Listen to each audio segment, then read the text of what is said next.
Yeah, Matty, from over there, I can see the ceiling's out. I really can. Keithy walked in and said, that doesn't look too good with the bulkhead, and chucked a straight edge up there. Right. You run that along, you've got 15, 20 mil there, that's 7 or 8 there. It's basically all over the shop. And from here, I can actually see that the ceiling's going there, I think, as well.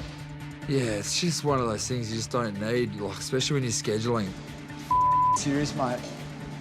Mate, you pay money and you expect it to be done right. If the ceiling has to come down, yeah, we seriously will not finish our room. Matt's desperate to get his plasterers back to level up his ceiling. Mate, can you ring those plasterers at Brunswick and just say to them, mate, their ceiling's all over the shop? Get on the phone to get a crew back here to, you know, to fix up the problem that occurred. I've put a straight edge on it. Mate, it's all over it.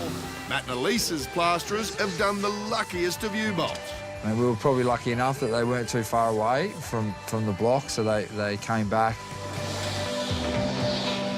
I had to pull down gyprock sheets that were virtually finished. They'd been stopped up, and it wasn't ideal.